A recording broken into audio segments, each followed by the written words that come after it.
Good morning, everyone. So, we were reading chapter 5 Food We Eat, right? And we have completed the chapter. Today, we will do the exercise, and here a box is given where it is written things to remember. जो important चीज़ें थी from this chapter, वो important points को हम फिर से एक बार revise करेंगे, and then we will come to exercise. We will solve the exercise of this chapter. So first we will read things to remember. जो important points थे about this chapter, we will read it again here. So first point says all living things need food.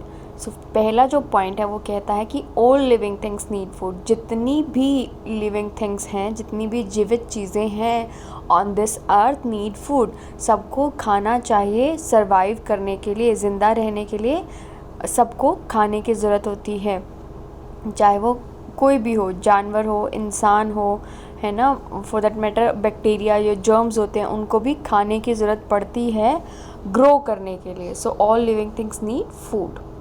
Second point says food helps us to grow, keep us healthy and gives us energy. So खाना अगर हम खाते हैं तभी हम अच्छे से grow कर पाते हैं, हेल्दी रहते हैं और हमारे अंदर सारा दिन काम करने की, खेलने की, पढ़ने की एनर्जी आती है. So food is very important for our body to grow. Third point is we get food from plants and animals. Right, हमें फूड्स दोनों जगह से मिलता है, प्लांट से भी मिलता है, एनिमल से भी मिलता है. प्लांट से जो भी वेजिटेबल्स ग्रो होते हैं, फ्रूट्स ग्रो होते हैं, वो कहाँ से मिलते हैं? प्लांट से मिलते हैं. एनिमल्स से भी फूड हमें मिलता है, मिल्क है, डायरी प्रोडक्ट्स हैं, वो एनिमल से मिलते हैं. राइट, एग्स हैं. सो हमें फूड दोनों से मिलता है, plant and animal. Next is food contains nutrients, carbohydrates, fats, vitamins, protein and minerals. जो फूड है उसके अंदर क्या क्या होता है? बहुत सारे न्यूट्रिएंट्स होते हैं. कौन से? कार्बोहाइड्रेट्स होता है, फैट्स होता है, विटामिन्स होता है, प्रोटीन होता है, मिनरल्स होता है. ये इसका एक्सप्लेनेशन, कंप्लीट एक्सप्लेनेशन हमने चैप्टर में भी पढ़ा था, है ना. सो फूड के अंदर ये सारी चीज़ें होती हैं इम्पॉर्टेंट, जो आपकी बॉडी को चाहिए for the overall development, for the overall growth of the body. ठीक है. Next is we must have a balanced diet containing all nutrients in the right amount.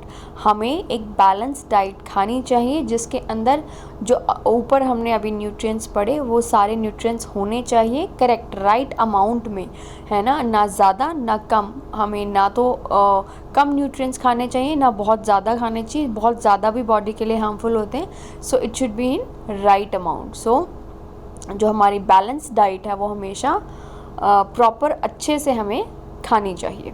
Next है we should drink lots of water and eat रफ इट. जो हमें body है, हमारी body, उसको पानी की बहुत ज़रूरत है. हमारी बॉडी 70% तो वाटर से बनी है. So water is very important to flush the, जो हमारे अंदर जितने भी वर्म्स हैं या जितने भी हमारे अंदर बॉडी के अंदर इम्प्योरिटीज़ हैं उनको फ्लश आउट करने के लिए we need water. We can preserve and store food by freezing, drying, boiling, adding salt and sugar.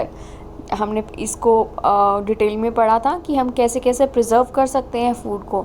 हम उसको रेफ्रिजरेट कर सकते हैं, हम उसको ड्राई कर सकते हैं, डिहाइड्रेट कर सकते हैं, उसका मॉइस्चर सोख के बिल्कुल ड्राई हो जाता है वो. फिर उसको आप लॉन्ग टर्म के लिए यूज़ कर सकते हैं. बॉइलिंग जो हम एवरीडे मिल्क के साथ करते हैं, या फिर किसी चीज़ में सॉल्ट या शुगर डाल के भी उसको हम प्रिजर्व कर सकते हैं for a longer period of time. Right. Next is food should be cooked properly. Over cooking destroy some nutrients. जो खाना है वो प्रॉपरली कुक्ड होना चाहिए. It should not be over cooked so that कि उसके जो न्यूट्रिएंट्स हैं वो बने रहें उसमें. ज़्यादा आप उसमें कुकिंग करते हैं तो वो न्यूट्रिएंट्स जो है मर जाते हैं, तो आपको उस खाने से वो न्यूट्रिएंट्स नहीं मिलते हैं. Some foods can be eaten raw to maintain their nutritive value. कुछ खाना हमें कच्चा खाना चाहिए, जैसे कि सैलड्स होते हैं, क्यूकम्बर, रेडिश, ये सारी चीज़ें हमें कैसे खानी चाहिए? कच्ची खानी चाहिए, सो दैट हमें जो न्यूट्रिटिव वैल्यू है वो मिल सके. You should observe good food habits to stay healthy, आपको हेल्दी रहने के लिए you should have good food habits.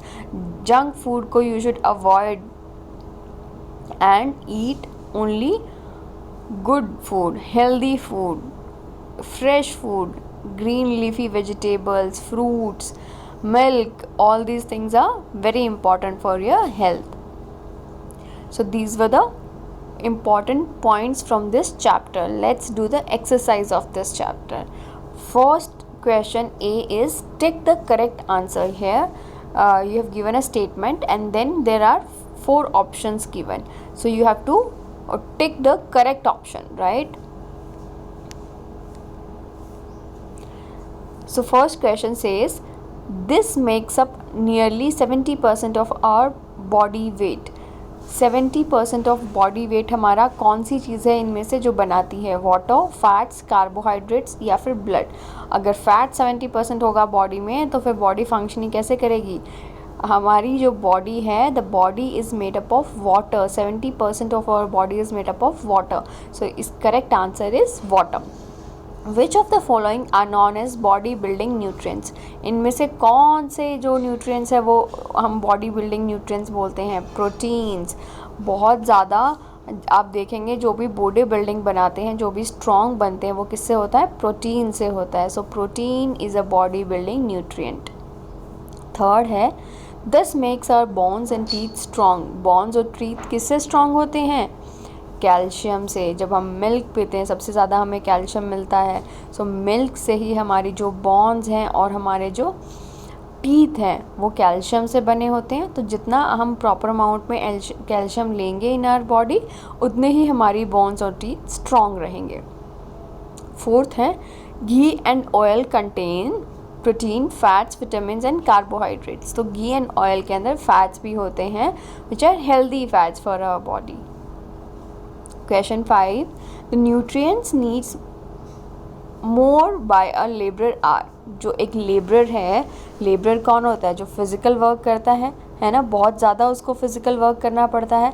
तो जो भी लोग फिज़िकल वर्क करते हैं उन्हें ज़्यादा से ज़्यादा कार्बोहाइड्रेट्स खाने चाहिए so that they get the energy to work. उनको वो एनर्जी मिल सके काम करने की. तो कोई भी लेबरर या फिर कोई बच्चे हैं लेबरर है या कोई भी जो भी फिज़िकल वर्क ज़्यादा करता है, that person needs more carbohydrates than a normal person. ठीक है.